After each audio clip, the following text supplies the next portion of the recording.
Hey, salut! Toi ça va? Ah, toi aussi tu as un wave state? Oui, j'aime avoir un wave state. J'aurais bien aimé l'avoir avant, mais cela n'a pas été possible. Ça n'est pas grave, je vais m'en sortir tout de même. J'aime me déplacer avec des synthétiseurs dans les mains. Wave state, état d'onde, l'état d'onde. État d'onde? État d'Inde. État d'Inde.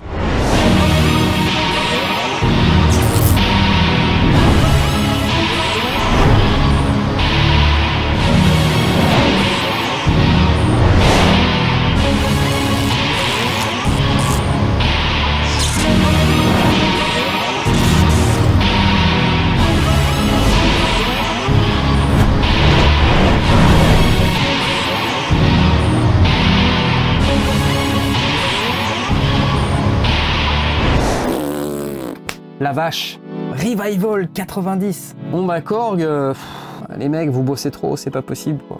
Ouais alors ça y est, les synthés analogiques c'est plus à la mode. Ok, maintenant c'est les synthés numériques. Voilà, ça c'est un wave state de Korg. C'est pas très lourd. J'ai failli pas l'avoir, ça a failli m'énerver.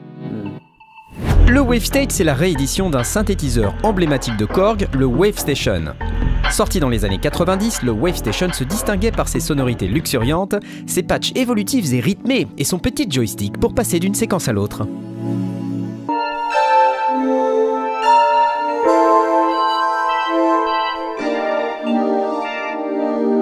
Aujourd'hui, Korg revient avec cette même technologie mise à jour, le Wave Sequencing 2.0, sur une machine dotée de beaucoup plus de contrôle en façade. On a donc affaire à un synthé numérique basé sur de la synthèse PCM à 64 voix de polyphonie stéréo, qui intègre 4 couches comprenant chacune 7 séquenceurs spécifiques, des modélisations de filtres dont celui du Poly6 et du MS-20, jusqu'à 14 effets en simultané, 8 boutons d'un blanc immaculé pour interagir en temps réel avec vos séquences, et un clavier de 37 touches sensible à la vélocité. En plus de tout ça, on aura également pas moins de 4 LFO, 5 enveloppes dont 2 enveloppes vector pour automatiser les mouvements du joystick et moduler tout ça à foison. Enfin, juste pour le fun, un petit arpégiateur, ça ne mange pas de pain.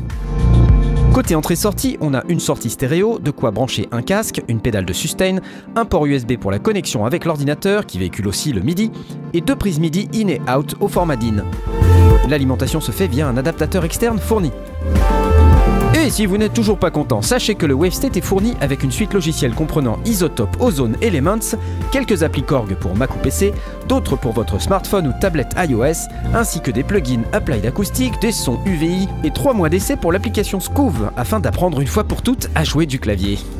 Pop, pop, pop, pop, pop. Que de choses ma bonne dame, c'est incroyable.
Est ok, les boutons sont relativement solides, tout ça, ça clique assez bien. Le clavier est pas de la meilleure facture, pour être honnête avec vous, ça fait un peu plastoc.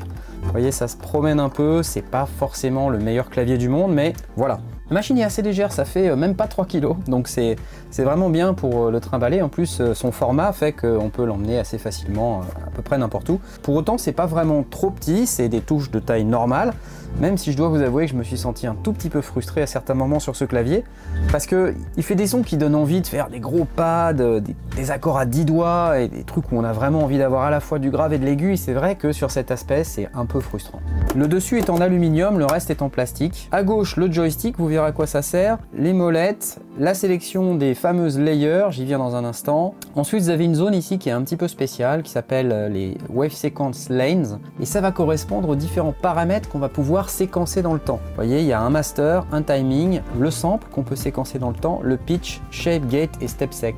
Et tout ça, on va pouvoir en créer des séquences jusqu'à 64 pas. Et on n'est pas obligé de faire des séquences de même longueur, je vais y venir dans un instant. Un écran de taille moyenne, vous allez voir qu'il y a quand même beaucoup d'informations à afficher, c'est pas de trop cet écran. Une zone pour naviguer ici, les effets à droite, en dessous les trucs assez classiques, des filtres, et vous allez avoir des modélisations du Polysys, du MS-20 et puis d'autres filtres. Là vous avez 4 enveloppes qui sont chacune affectées au filtre, à l'amplification, au pitch, et un truc nouveau c'est le vector. Alors 4 LFO, c'est pas mal, 4 LFO vraiment pour la modulation, c'est top. Et puis en bas vous avez les 16 boutons qui vont correspondre aux wave sequences. Je termine avec les boutons blancs, les mode knobs. Donc vous en avez 8 qui vont vous permettre d'interagir en live avec votre son.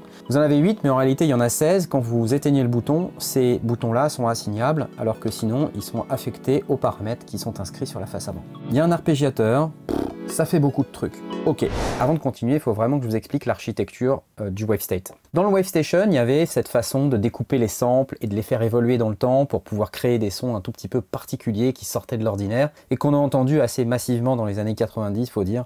L'architecture de plus haut niveau, c'est ce qu'on appelle la performance. Une performance, c'est 4 layers, 4 couches de son, et chacune de ces couches de son, comprenez-les comme un patch. En quelque sorte, c'est un son à part entière. Comprenez-le comme ça. Sur chacune de ces layers, on va pouvoir appliquer 7 séquences différentes, dont une qui est une séquence master. Ça veut dire qu'elle va englober toutes les autres séquences et elle va réinitialiser toutes les séquences quand elle arrive à sa fin. Et le truc rigolo, c'est que chacune de ces séquences peut avoir son propre timing. Vous voyez sur l'écran, on voit ici les différentes layers. Chaque ligne correspond à ce qui est inscrit ici, master, timing, sample, etc. Vous avez des trucs qui font pas forcément la même longueur. Et si je change de patch, et par exemple ce son là, ce qu'on voit très bien, c'est qu'au niveau de timing, si j'appuie ici, j'ai 4 steps. La partie sample, il n'y a qu'un seul step. La partie pitch, vous voyez qu'elle va et elle vient. C'est rigolo. Sur 9 steps. Donc, vous comprenez assez rapidement que sur une layer, on peut avoir ça, mais on peut l'avoir aussi sur toutes les autres. Et vous voyez, à chaque fois, en plus, ce sont des arrangements différents de layers.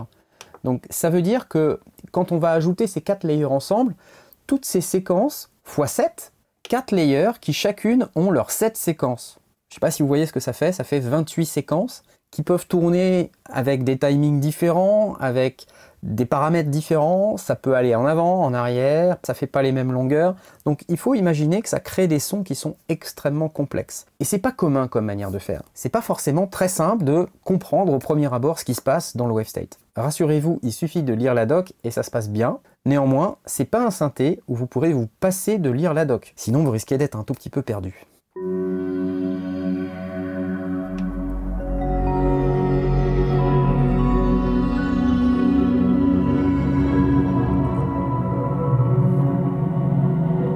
Là, on voit très bien ce qui se passe sur les layers. Ça, c'est un son qui est composé de 4 layers, donc qui est super compliqué. Ce qui se passe, d'ailleurs, on peut allumer et éteindre les layers en appuyant 2 fois dessus. Donc ça, c'est la layer A.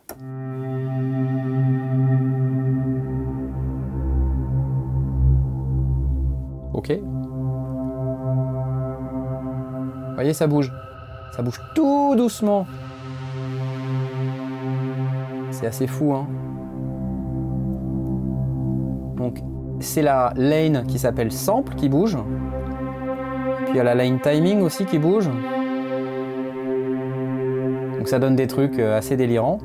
Voilà, des sons très évolutifs et qu'on entend effectivement assez rarement sur d'autres machines. Voilà, donc cette petite introduction pour vous dire en gros, la performance, c'est une espèce de superposition de sons qui sont ensemble et qui vont avoir des tas de séquences dans tous les sens. Ça va? Vous suivez? On passe à la suite. Le premier truc, c'est que pour changer de son, c'est assez facile. On tourne cette molette là, Value, c'est la molette à tout faire. En fait, cette zone là, vous allez vous rendre compte que vous allez beaucoup travailler avec cette zone là, beaucoup appuyer sur les boutons là, page plus, page moins, donc faire un coup de shift. On peut maintenir shift en appuyant 2 fois, appuyer comme ça. À chaque fois qu'il y a quelque chose en bleu, on peut y accéder par le bouton shift. Donc si on veut faire page plus, page moins, on peut y arriver comme ça. Donc là si je vais par exemple sur le menu Utilities, vous voyez, il y a des petits boutons en haut là, et je peux y accéder avec Shift, Page Plus, et voilà, j'ai accès aux différents réglages. Voilà. Comment sont organisés les programmes? Il y en a plein, déjà, il y en a plein, mais plein, il y a plus de 1000 séquences. D'après Korg, on peut stocker des dizaines de milliers de programmes à l'intérieur du WaveState. Par contre, c'est pas commun parce que vous n'allez pas avoir 128 mémoires, ou 512 mémoires, ou 1024 mémoires. Vous avez une espèce de zone comme ça où vous stockez vos patchs et ensuite ils sont tous en vrac. On peut les catégoriser, cela dit. Donc là par exemple je suis sur un patch, si je tourne la molette, vous voyez je me retrouve dans la liste et en fait la liste est assez longue. Je ne sais pas si vous voyez l'ascenseur qui est ici. Donc ça c'est toutes les performances. L'ascenseur est tout petit et si je tourne vite je me retrouve tout en haut. Si je tourne doucement ça va d'une perf à l'autre. Si je tourne plus vite ça va tout en bas. Voilà. Alors c'est bien cette fonctionnalité de pouvoir aller vite en tournant vite, mais du coup, je me rends compte qu'à certains moments, on va trop vite. Il faut faire un petit peu attention. Il y a des combinaisons de touches entre Enter, bouton, Shift, bouton qui vous permettent d'aller plus ou moins vite en fonction des réglages que vous voulez faire sur le WaveState. Mais si je reviens sur la liste ici, vous voyez, il y a écrit Perform All. Donc là, je suis en train de chercher une performance. Et si je veux aller chercher des catégories de performance, je peux aller, vous voyez, il y a un petit bouton ici. Je vais aller sur Shift, Page Plus. Et là, je peux aller chercher des catégories. Donc, je n'ai plus qu'à tourner le bouton. Et puis, vous voyez des catégories, arpeggio, basse, belle, mallette, etc., etc. Donc, il y a pas mal de catégories. Alors, revenir en arrière, vous voyez, c'est Shift, Cancel. Alors, sinon, je peux faire juste Enter, ça marche aussi. Je peux descendre. Alors, pour naviguer, il faut appuyer sur les flèches. Vous voyez, à chaque fois, on va appuyer sur des flèches. Et puis ensuite, pour choisir le paramètre, vous tournez le bouton. Et c'est là que ça devient un petit peu confusant. Le WaveState héberge des performances, c'est-à-dire, comme je vous l'ai dit, des groupes de 4 layers organisés avec leurs 7 séquences chacun, etc. Mais vous avez aussi dans le WaveState des programmes. Alors qu'est-ce que des programmes? Et bien en fait c'est ce qui compose les layers. C'est-à-dire que dans les layers vous mettez des programmes et sur les layers vous appliquez quelques paramètres et à la fin ça vous crée une performance. Si je me déplace avec les flèches comme ça, vous voyez que je me retrouve sur cette page et chaque layer ABCD ici est composé de ce qu'on appelle un init programme, c'est-à-dire un programme de base. Et donc là, je peux aller choisir mes programmes si je veux. J'ai qu'à tourner la molette et puis je me retrouve dans la même liste, mais cette fois, au lieu qu'il y ait écrit performance, il y a écrit programme. Voilà, il faut juste comprendre l'architecture et la hiérarchie des différents types de données que vous pouvez manipuler à l'intérieur du WaveState. Donc là, programme, ok. Et puis là, j'ai pareil, j'en ai... truc de malade. Il y en a plein. Et donc, en fait, c'est très facile. On peut choisir un programme, faire Enter, ensuite se déplacer, prendre un autre programme, faire Enter, prendre un autre programme, etc., etc. Vous voyez, Enter. Et à chaque fois, je peux régler, vous voyez, le volume en décibels. Donc là, je vais allumer les 3 premières, puisque c'est celles que j'ai utilisées. Je peux aller sur l'autre page. Ça va me permettre de déterminer à quelle vélocité vont répondre les différents programmes qui sont chargés dans mes layers. Donc, ça va être une manière intelligente de faire en sorte que si jamais vous tapez fort, le programme va se mettre en route, sinon il ne se met pas en route. Je sais pas ce que j'ai fait, j'ai choisi des trucs complètement au hasard. Quand j'appuie doucement, il se passe ça. Sinon, voilà, il y a des centres qui se déclenchent. Ok ? Voilà, donc il faut bien comprendre ça. Ensuite, je peux aller à la page suivante. Je peux déterminer ensuite quelle est la zone de clavier sur laquelle mon programme va réagir par layer. Vous voyez, donc c'est ça qui va être intéressant. Donc, par-dessus le programme, il faut comprendre que je vais ajouter ces paramètres qui vont déterminer mes layers. Vous voyez, donc la layer, c'est un peu plus que le programme. C'est le programme avec tous ces paramètres de régler. Ouais, c'est compliqué. Voilà. D'une manière générale, il y a énormément de réglages dans cette machine. Il y a pas mal de menus et de sous-menus et de sous-sous-menus. Si vous n'aimez pas les menus, c'est pas pour vous, quoi. Mais en fait, c'est le prix à payer pour avoir une machine qui crée des sons aussi complexes. C'est ça qu'il faut se dire. Donc beaucoup de menus, beaucoup de boutons et de trucs à cliquer. Ça prend un petit peu de temps de se retrouver à l'intérieur de l'interface, savoir où et quoi et comment on fait ceci ou cela. Donc voilà les programmes.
truc le plus facile à faire pour comprendre, c'est de se mettre sur la init performance qui comprend les 4 init programmes, faire enter, et là on a un truc vraiment de base de base. Et c'est là qu'on va arriver dans le monde des lanes. Si je vais sur sample et que j'appuie sur ce bouton, lane preset, voilà, je me retrouve sur l'édition de la lane sample. Et là on voit que ma lane, elle commence à A1 et elle finit à A2. Alors les boutons A, c'est les boutons qui sont là.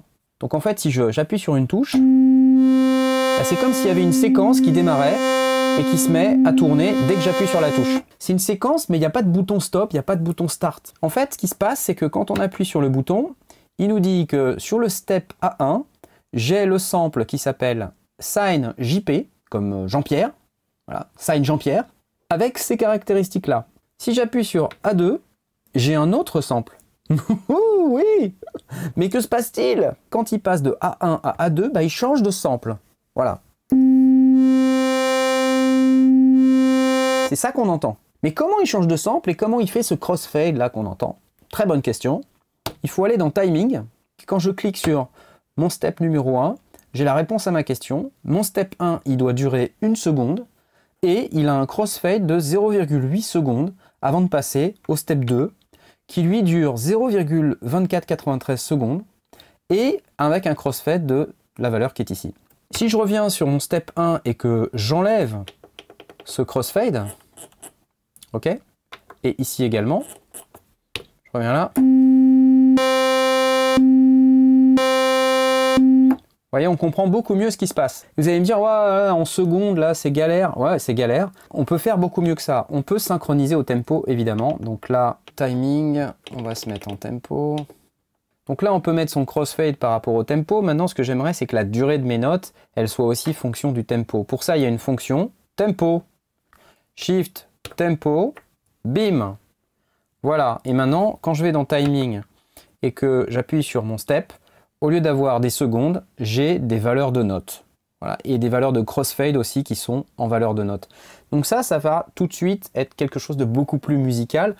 Mais cela dit, si vous préférez travailler en secondes pour faire des effets spéciaux, ça le fait aussi. Hein. Voilà, donc de manière très simple, on voit ce qui se passe ici du coup. Il y a une boucle qui s'établit sur la lane sample entre le step A1 et le step A2. Ok, mais moi j'ai envie d'avoir plus que 2 steps. En fait, je peux en avoir jusqu'à 64. Donc je vais dans le réglage de ma lane, et puis je vais aller à la page 3.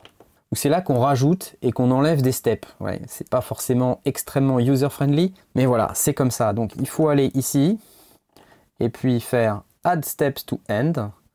Soit on le fait sur juste cette lane, ou sur toutes les lanes. Moi je vais le faire sur toutes les lanes.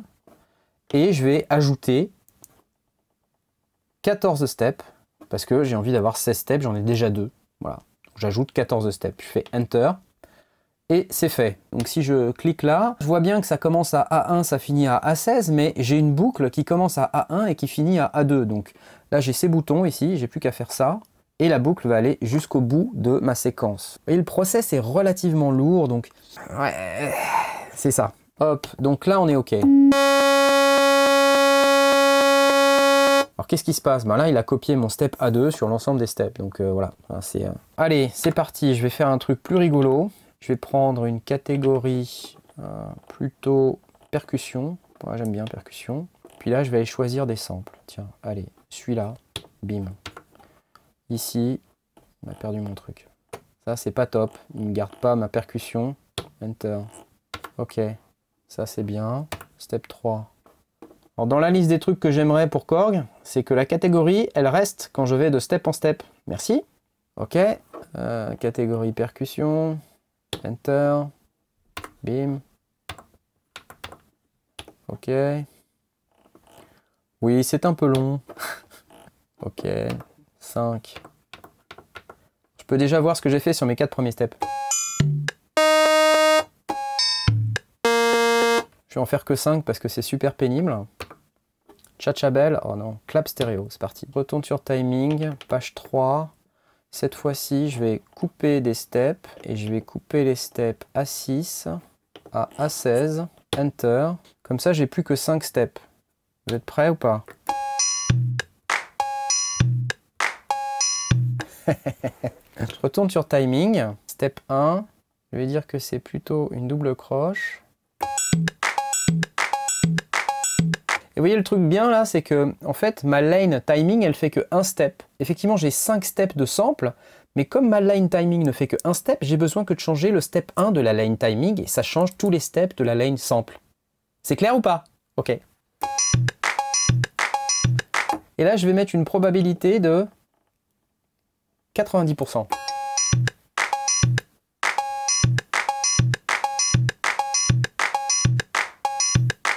Et un peu moins. 73%. Bien, non? Allez, je vais mettre une ligne de pitch. C'est parti. Donc, je vais faire une loop jusqu'à A3. Ouais. Sur le step 1, je vais transposer de 3 avec une probabilité de 85%. Sur le step 2, je vais transposer de 2 avec une probabilité de 50%. Et sur le step 3, je vais transposer de 12 avec une probabilité de 90%. Ça donne quoi?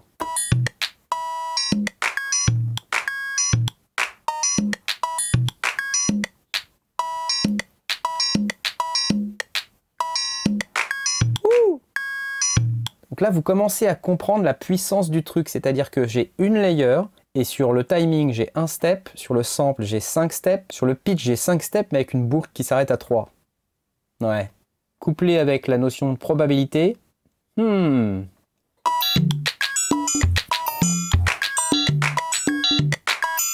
Waouh. J'ai du delay.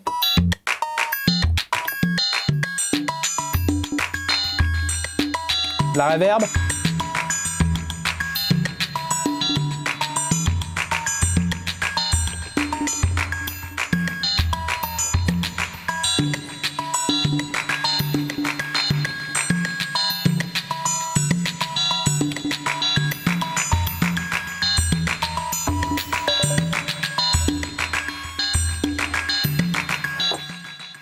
Et vous voyez comme on arrive à faire des trucs qui sont pas du tout répétitifs. C'est top. Je vais essayer cette technique sur un autre type de sample pour voir. Je vais retourner là-dessus. Je vais me remettre sur synchronisation au tempo, prendre un sample et ajouter des steps.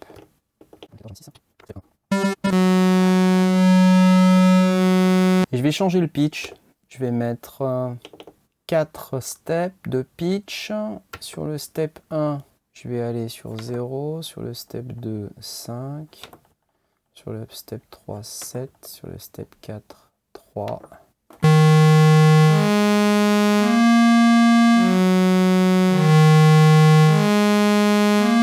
Pas mal, hein?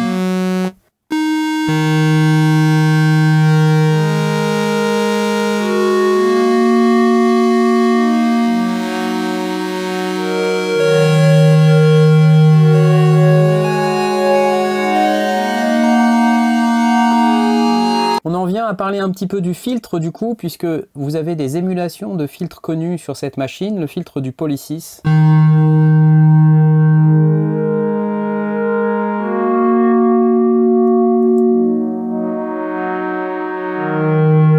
c'est pas mal. Et puis vous avez 4 LFO, et vous avez une zone de modulation qui est relativement puissante. Si j'appuie sur Mode, je peux ajouter une modulation de manière très simple en appuyant, comme il me dit ici, sur Mode et Page Plus. Donc j'appuie sur Mode, Page Plus. Move a Target Knob. Donc là, il faut que je bouge un bouton cible. Donc mon bouton cible, c'est le cutoff du filtre. Ensuite, il me demande de choisir la source. La source, c'est le LFO. Filter LFO. Enter. Intensité. C'est parti.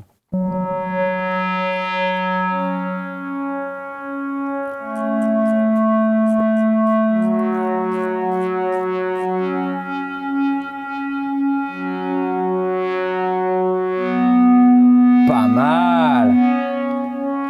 J'adore.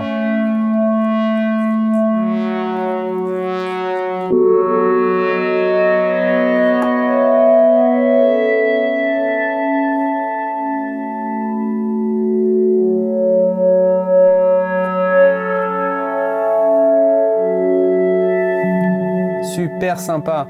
Je peux charger en fait un autre programme assez facilement en allant chercher dans la librairie des programmes. Si j'appuie sur ma layer B, que j'allume en double tapant sur le bouton, je peux aller assez facilement chercher un nouveau programme, chercher des layer programmes. Donc voilà, c'est facile, hein. C'est parti, layer B, par exemple Motion Metal.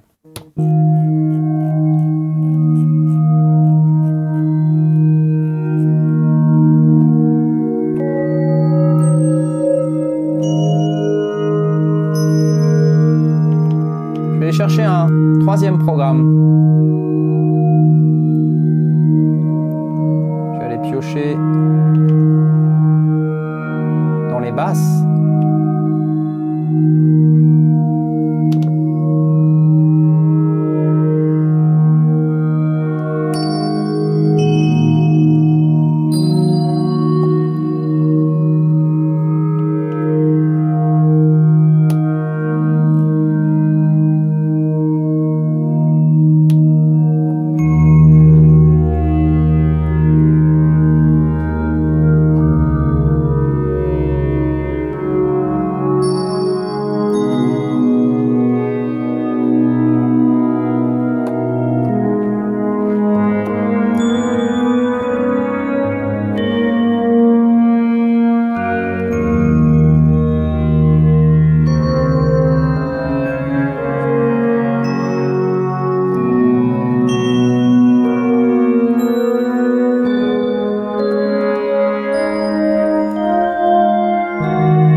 Ok, compris?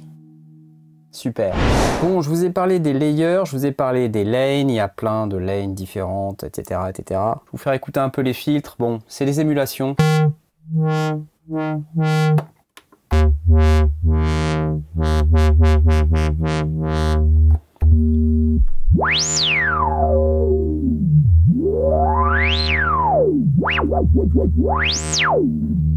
Il y a un réglage de gain là, qui peut être en high ou en normal.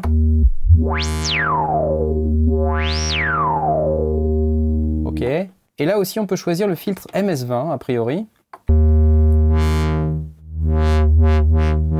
Voilà, c'est pas mal, hein. En high. Attends, si je le mets en normal.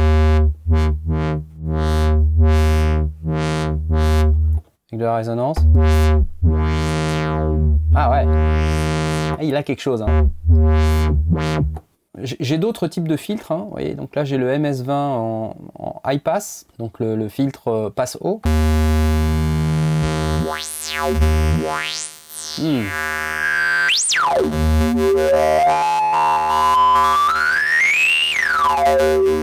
Ah, il y a quelque chose quand même, hein. MS20 LPF, HPF, 2 pôles. 2 pôles LPF, 2 pôles HPF, 2 pôles band reject, BPF, etc., etc. Multi-filter, alors ça c'est intéressant, puisque dans le multi-filter, en fait, si je vais sur la page d'après, vous voyez que j'ai un réglage qui me permet de choisir deux types de filtres. Et là, par exemple, je peux mettre un low pass et un high pass en même temps, ce qui me permet d'avoir deux réglages particuliers. Alors, c'est pas forcément très facile à régler. Et en fait, la manière dont ça marche, c'est que vous avez un réglage crossfade ici. Alors, c'est pas super pratique d'avoir ce bouton parce qu'il n'est pas toujours mappé à mon crossfade. Mais c'est pas grave parce que je peux assigner ce paramètre à un des boutons blancs qui sont ici. Donc là, j'en ai 8, mais en réalité, j'en ai 16 parce que je peux passer du mode performance mode knobs au mode pas performance mode knobs. C'est bizarre. Mais voilà, on en a 16 au lieu de 8. C'est cool ou pas? Pour faire ça, je vais dans mode. Et là, il me dit Move a target knob or press enter to modulate the current parameter. Bah, le current parameter, c'était justement mon crossfade. Bah, j'appuie sur enter. Ah, zut, ça marche pas. Bon, c'est pas une science exacte, hein. Des fois ça marche, des fois ça marche pas. Dans la version que j'ai, des fois ça marche pas. Mode, enter, filter crossfade. Oui, là ça a marché, je ne sais pas pourquoi. Pour être honnête avec vous, j'ai pas compris pourquoi des fois ça marche et des fois ça marche pas. À mon avis, il y a un petit bug. Intensity à fond. Voilà, c'est fini, c'est terminé. J'ai plus qu'à revenir ici.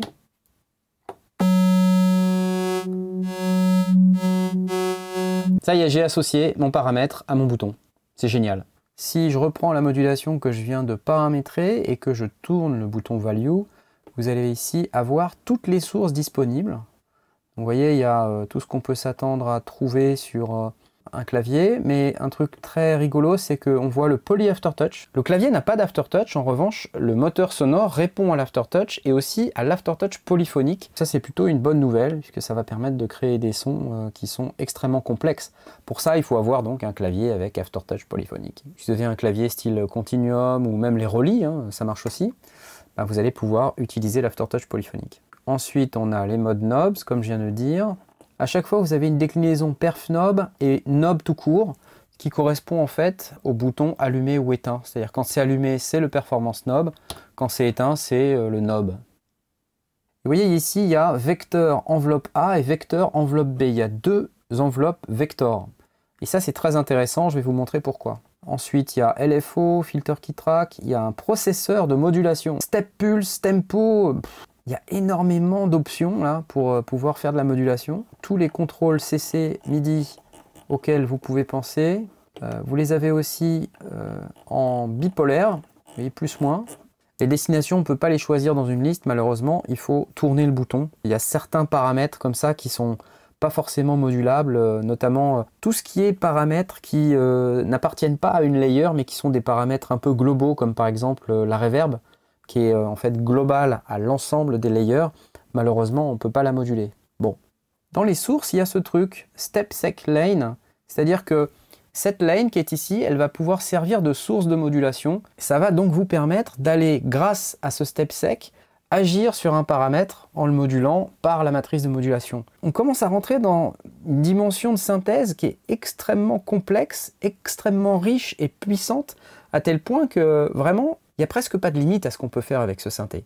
C'est à la fois sa force, mais c'est aussi sa faiblesse, parce que du coup on peut être un peu perdu dans la multitude d'options disponibles. En revanche, si vous voulez vraiment apprendre la synthèse sonore, waouh!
Vous m'avez vu dans les presets que j'ai joué tout à l'heure, j'ai utilisé ce petit joystick pour passer d'un type de son à l'autre.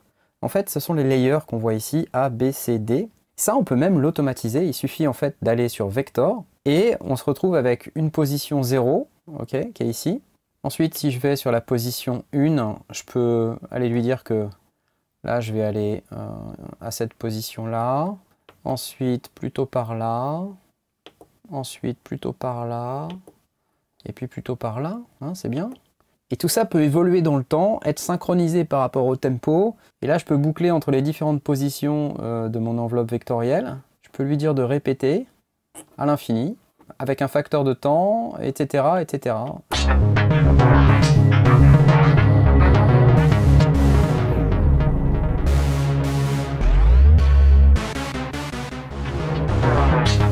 Vous voyez, ça cycle entre les différents trucs.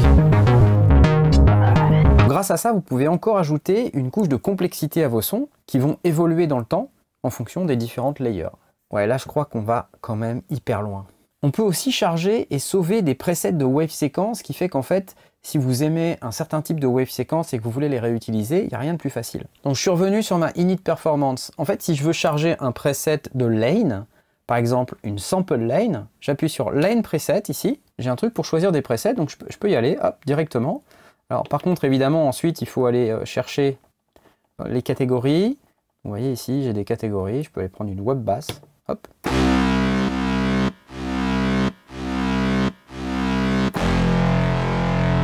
Puis ensuite, libre à moi d'aller choisir le sample qui me plaît, quoi. Hein. Je veux dire, un truc qui fait de A1 à A1. Si j'ai envie d'avoir autre chose, je peux prendre ça. Voilà.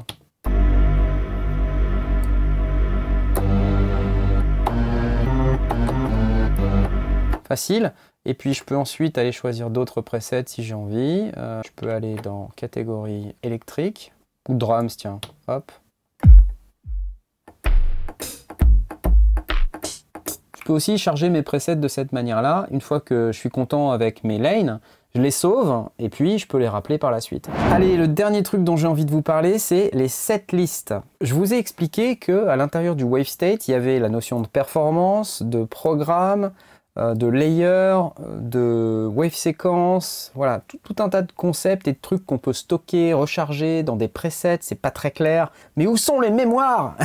En fait, il n'y a pas vraiment de mémoire, mais c'est à vous, vous pouvez vous construire vos propres mémoires. Pour ça, Korg a mis à disposition 4 banques de 16 boutons, 4 banques de 16 mémoires rapides, qu'on appelle donc les setlists, et puis derrière chacun de ces boutons, on va pouvoir mettre un preset. Ça, c'est hyper cool parce que ça va nous permettre de construire une setlist qui va être complètement personnalisée. Et la cerise sur le gâteau, c'est que ces setlists, on peut en avoir autant qu'on veut. Oui, on peut changer de setlist si on a envie, avec donc 4 nouvelles banques de 16 presets. Le concert que vous avez la semaine prochaine, vous créez une banque de 16 presets. Et puis pour l'anniversaire de Jean-Louis, vous créez une banque de 32 presets. En fait, c'est vous qui voyez, quoi. Vous voyez, j'ai une setlist qui est ici, et puis je peux faire Write. Et puis je peux aller choisir Setlist. Haha, oui! J'ai une nouvelle setlist. Enter. Ensuite, je vais appeler ça, et hop, il y a une petite interface pour nommer. Ça, c'est l'interface que vous allez avoir à chaque fois. C'est OK. Je vais appeler ça Knarf.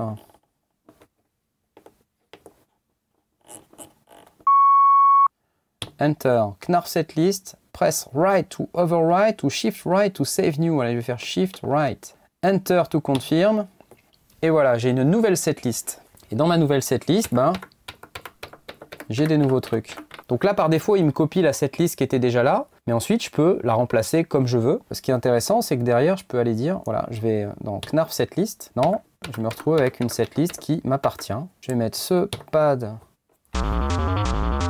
J'adore Pink Floyd. Je vais mettre ça dans le slot numéro 1. Enter, setlist slot A1, write to execute. Bim. Overwrite, enter. Et voilà. Et l'intéressant avec les setlists, c'est que je peux changer de son et le son précédent, il s'arrête pas.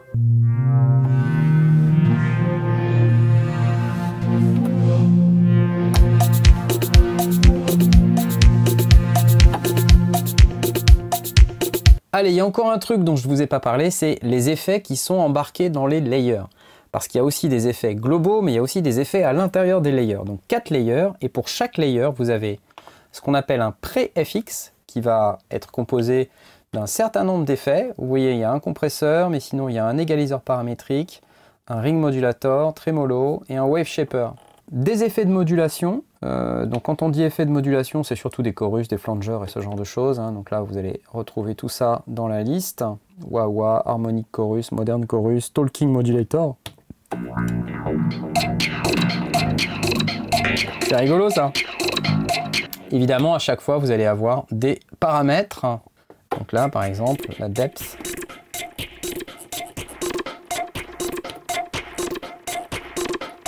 Timbre.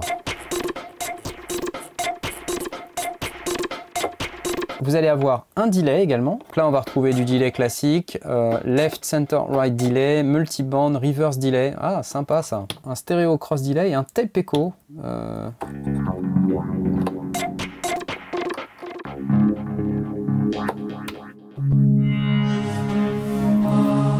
Les reverbs globalement sont assez sympas. Par contre, le truc c'est que les reverbs elles sont globales. Donc vous n'allez pas avoir la capacité de dire je veux de la reverb sur la layer A. Le problème c'est qu'il y aura de la reverb sur l'ensemble des layers. Et ça, pour les besoins de cette vidéo, j'ai installé le firmware 1.0.3. Et ce qui est vraiment top avec le firmware 1.0.3, c'est que vous avez ce qu'on appelle un librarian, c'est-à-dire un logiciel pour gérer les sons. Alors c'est juste un logiciel qui va vous donner la liste des sons, hein. Ça fait pas énormément de choses à ce stade pour être honnête, mais c'est déjà bien d'avoir ça. Et dans ce librarian, on voit en fait qui ont été les voicers, c'est-à-dire les gens qui fabriquent les sons du WaveState. Alors évidemment on a Korg, mais on a aussi des gens comme John Bowen qui a construit le fameux synthétiseur Solaris. Si vous connaissez pas, je vous invite à aller sur YouTube chercher les démos du Solaris, c'est absolument dingue. Et puis il y a une autre personne que je connais qui est un certain Airwave, et oui c'est un artiste belge d'ailleurs, il y a son disque là, qui est là-haut. C'est des vinyles qu'il m'a donné personnellement, je suis assez fier de les avoir, donc je lui fais un petit coucou. Des pièces uniques! Et Airwave on l'a aussi rencontré au NAMM cette année, et on l'a même interviewé pour une présentation du produit de Plugin Guru qui s'appelle Unify. Et oui, Airwave il travaille aussi pour Plugin Guru, et d'ailleurs vous allez retrouver à l'intérieur du WaveState pas mal de samples de chez Plugin Guru. Plugin Guru, il fait aussi partie de la liste des voicers. Il s'appelle John Lemkel, John Skippy Lemkel, comme on l'appelle. C'est un monsieur qui fait du sound design depuis des années et il est très doué. Il fait pas mal de librairies sur Omnisphere notamment. Je vous invite à aller regarder ce qui se passe sur son site pluginguru.com. Ça vaut le détour. Regarde, 1.0.3, Sounds by Airwave. John Bowen, Plugin Guru, Peter Schwartz et Korg R&D. Moi aussi j'aimerais bien avoir mon nom dans le About d'un synthétiseur. C'est classe. Ok, petit message personnel. Alors je sais pas ce que vous en pensez, mais moi je le trouve plutôt très cool, le Korg WaveState. Et il faut bien dire que c'est pas la machine la plus simple du monde. Maintenant, quand on connaît le WaveState d'origine, honnêtement c'était déjà une prison turque à l'époque. C'était assez chaud quand même. En plus, il n'y avait presque pas de bouton dessus, c'était atroce. Hyper compliqué à programmer. Et donc, je vous dirais bien qu'avec cette machine-là, on a quand même franchi une étape. En plus, au niveau prix, on est quand même sur quelque chose qui est relativement bon marché. C'est vrai qu'en termes de construction, ok, ça fait quand même un tout petit peu plastoc, soyons clairs. Mais j'ai envie de vous dire, c'est pas très grave, parce qu'en fait, vu la qualité des sons, c'est ça qui est incroyablement démentiel. Ce que j'ai bien aimé aussi, c'est la possibilité de randomiser un tas de trucs dans l'interface, avec un bouton spécial rien que pour ça, donc on peut faire place au hasard. Et des fois, ça donne des trucs assez sympas. C'est vrai. Voilà, c'est vrai que globalement, c'est un peu déroutant, mais quelle puissance! C'est juste un truc de fou, quoi. Un autre truc dont je vous ai pas parlé, c'est que chacune des 4 layers qui sont là est aussi accessible en MIDI. Et donc ça veut dire que si on a des claviers externes ou un séquenceur, on va pouvoir appeler une de ces layers directement depuis des appareils externes. Qu'est-ce que j'aime un peu moins? Beaucoup de menus, Honnêtement, on passe quand même pas mal de temps à presser des boutons, à aller dans des menus, et on n'a pas forcément tout de suite ce qu'on cherche. Créer un son, c'est quand même un peu le parcours du combattant. Il faut être motivé. Donc si vous êtes motivé, ça va bien se passer. Si vous n'êtes pas motivé, vous allez passer votre vie à naviguer dans les presets, et ils sont bien, c'est vrai, mais des sons si compliqués, est-ce que ça va vraiment aller dans vos compos? Je veux dire, dans les années 90, on pouvait se permettre de prendre les presets d'un synthé et puis les mettre dans ses compos. Aujourd'hui, je sais pas. J'aurais aimé qu'on ait par exemple les mêmes effets que dans le Minilog XD. Les effets du Minilog XD, mais c'est un truc de fou. Si on les avait mis là-dedans, mais... Et puis j'aimerais bien aussi qu'on puisse désactiver la reverb par layer. Ou alors même qu'on ait un bouton send, quelque chose qui nous permette de doser la quantité de signal qu'on veut envoyer dans la reverb. Parce que c'est vrai que là, envoyer tout ou rien, c'est vrai que c'est un peu pénible. Bon, c'est chaud quand même comme synthé. Du coup, un autre truc que j'aurais bien aimé avoir, c'est un éditeur. Parce que cet écran là, il est bien, mais Ouais, genre un éditeur sur le PC, le Mac ou l'iPad par exemple, je pense que ça serait vraiment très très cool. Non, je sais pas vraiment quoi dire de mal à propos de cette machine.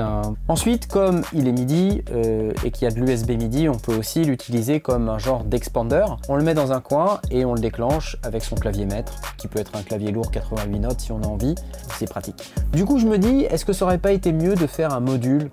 Ouais, je sais pas. Un module, ça aurait peut-être été mieux. Comme ça, je le pose sur mon bureau, parce que là, ça tient pas. Je peux le poser là. C'est pas mal. Bon bah merci, je vais le garder finalement. Hein. Allez, salut!